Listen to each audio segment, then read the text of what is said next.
شامی صاحب اسے کنکلوڈ بھی کیجئے، لیکن ابھی تازہ خبر ابھی پہنچی ہے کہ گجرات میں جناب رانا ثناء اللہ صاحب کے خلاف بھی ATC کے تحت مقدمہ درج کیا گیا ہے، اور ان کے کلپس لائے ان پرچہ درج کروانے والے نے یہ کہا ہے کہ ایک پروگرام میں دیکھ رہا تھا اور اس پروگرام میں رانا ثناء اللہ کے ایسے بیانات نشر ہوئے جو عدلیہ کو اور اداروں کو دھمکی کے مترادف ہیں۔ انڈسٹریل ایریا ہے یہ گجرات کا، معزز عدلیہ اور سرکاری افسران کو ڈرانے دھمکانے کے خلاف پولیس نے FIR درج کر لی ہے۔ انتہائی سنگین الزامات عائد کیے گئے ہیں اور کہا گیا ہے کہ آئین اور قانون کے تحت کارروائی عمل میں لائی جائے۔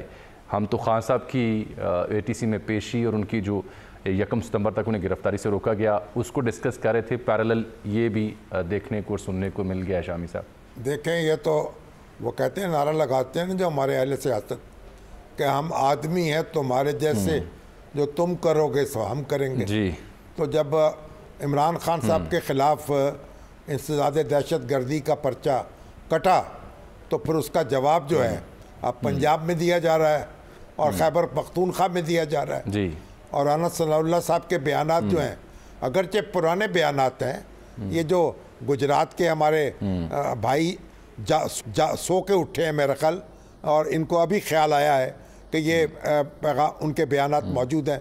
بہرحال جس طرح عمران خان عدالتوں سے ضمانت لے رہے ہیں، اسی طرح رانا ثناء اللہ صاحب کو بھی یہ کوشش کرنی ہوگی۔ کاش اس موقع پر وفاقی حکومت بھی اور صوبائی حکومت بھی انسانی سطح پہ آ جائیں اور اپنے بھائیوں کی فکر کریں۔